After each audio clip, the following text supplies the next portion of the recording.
The iPad mini 6 is one of my favorite products that Apple's ever produced, but it is not perfect. I did a previous video of why I think it is better than the iPad Pro, but it still has a lot of room to get better. So on today's video, we're gonna talk about all the ways that I think this iPad can get so much better. One of the things I love about the Apple lineup is Apple has done everything they can to give every type of worker an iPad that would work for them and their workflow. And so you have something that's huge like the iPad Pro. You got the 12.9 inch and the 11 inch. That's for people who would consider themselves powerhouse users. They need a lot of power and a lot of screen size. And then you've got things like the iPad Air and the regular iPad. Now that's gonna be great for people like students, people that don't need all that power but might want a little bit extra room on their screen, maybe to take notes and to do schoolwork and all that. And then you got people like me who love the iPad mini. But like I said, this is not a perfect device. So what are the ways that Apple can improve the iPad mini? Let's get into it. The first is this, the Pro Motion. Now if you've only ever been using older iPads, you might not notice this, but Pro Motion is a 120 hertz display. These old iPads, they don't have it. You see when you swipe left and right,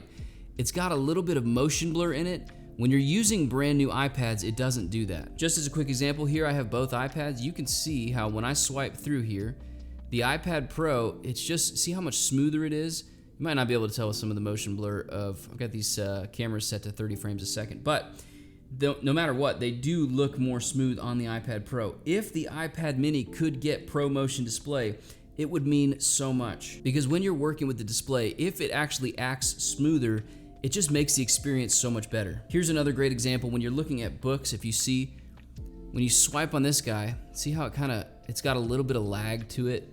When you swipe on an iPad Pro, it's just extremely smooth. Now, it's not a huge deal. Whenever you use a display, it only takes a few minutes for your eyes to kind of get adjusted to it. But if you're using your phone, which if you have like an iPad Pro, or sorry, an iPhone Pro, and you're switching back and forth from your iPhone to your iPad, you definitely notice it on the iPad mini. And so, one of the biggest things, and this is probably one of the most requested things that Apple gets with the iPad mini is, man, please put that Pro Motion display in the iPad mini. And while we're talking about displays, it would also be really great to get something like a mini LED or an OLED screen on this, because it's just so much more contrasty. When you get that kind of higher quality screen, the blacks are so much blacker and the brights are so much brighter and more vibrant.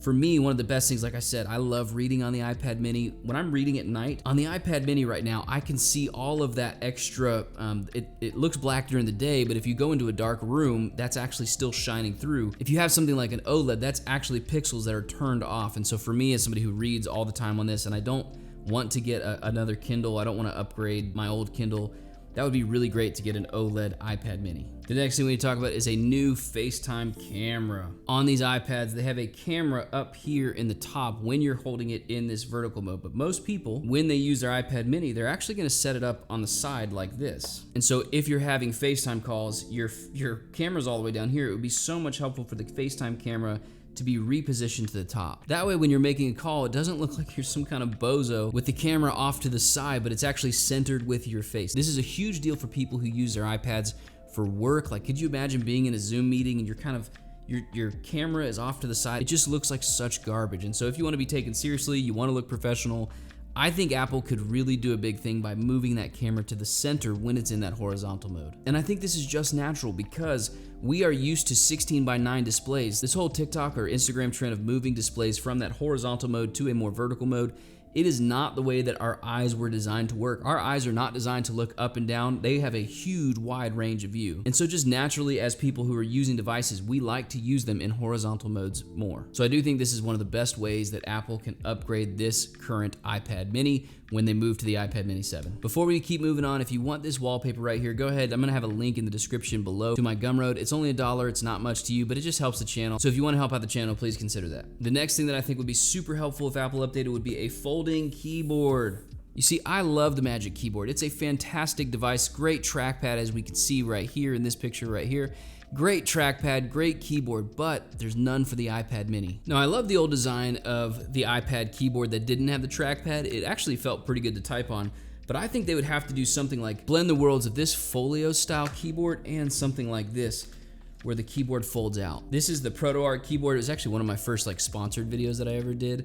And it actually works really great. And as you can see, it just kind of folds and unfolds really nicely. I mean, it's a super awesome design. So if they were able to take this style of the folio iPad case and put it into something like this where it kind of fold it up and then fold it into the iPad. I think that would be the best thing ever, because then you could actually get real work done on this device and not make it just something where you're consuming content, but you can actually produce content. Because let's be real, the iPad mini is so much better for consuming content. When you're actually producing content, trying to peck at that keyboard, it's really difficult, but with something like this, you could actually get real work done. The next way that Apple could really improve the iPad mini is giving this thing an M1 chip. Now I know the M1 chip might be a little bit too much for this iPad, but if they underclock that CPU, which would kind of take that voltage down a little bit, it would make it run cooler. I think it could definitely fit in an iPad mini case. In that previous video, I was talking about all the ways that the iPad mini is better than the iPad Pro, but the reality is this: if you need to get hardcore work done, if you're gonna be video editing, photo editing, all that kind of stuff, you need something that's got a lot more power than the A15 chip that's in the iPad mini. And yeah, I've heard a ton of rumors about Apple going to the A16 Bionic chip, which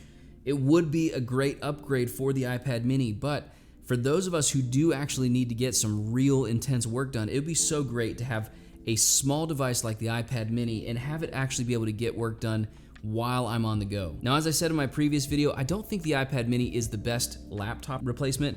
I don't think any iPad is actually really good at being a laptop replacement, but if I'm traveling and I've got, maybe a small hip bag or something like that, it would be great to get real work done with the iPad mini while I'm out and about. I don't have to bring my whole laptop with me. Yes, something like the MacBook Air, it is awesome, it is light, it is portable, but this is portable on a whole different level. And like I said, I know that there's thermal constraints, I know that there's reasons why you can't put certain chips in certain devices, but one thing that I think Apple can learn from the PC market is they have put really powerful CPUs in really small chassis on PC side of things. Like, one of my favorite things to do is looking up mini PCs, because in my world, I just want a computer everywhere I go.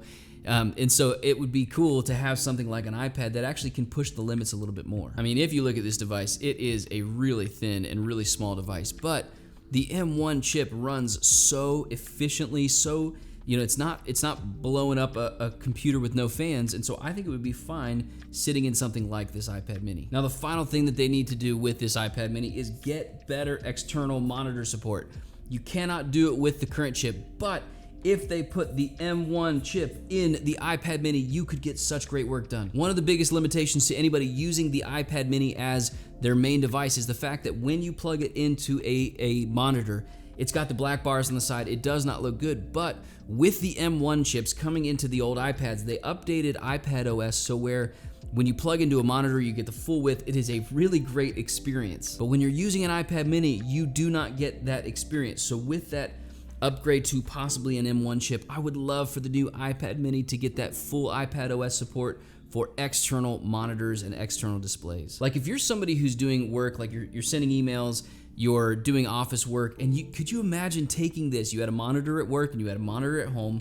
You take it, you plug one USB-C cable in, you throw this thing into your backpack. It doesn't weigh anything. It would be an amazing world to live in where iPad minis could get full monitor display support. Like, it would be so dope, with Final Cut Pro moving to the iPad, or even DaVinci Resolve on the iPad, for me to take this back and forth to work where I do so much video work, where I don't need to lug around a laptop, but I can just use this with that folding keyboard we talked about earlier. I think that would be so freaking sweet. So if Apple were able to make this device be able to connect in all those different ways, you could connect it to your TV, you could connect it to a computer monitor, I think it would just be such a well-rounded device. Now, do I think they're gonna do this to the iPad mini? Probably not. We'll see. It depends on what chip they end up putting into this thing. So let me know what you think of the upgrades we talked about in this video. Maybe you have an upgrade that you think should be in there that I didn't mention. Let me know in the comments below. I've got some great MacBook Pro videos coming up, so make sure you're subscribed to see those. And if you enjoyed this video, maybe you'd like the comparison I did between the iPad Pro and the iPad mini. So go ahead and check that video right here. I love y'all. See y'all in the next one.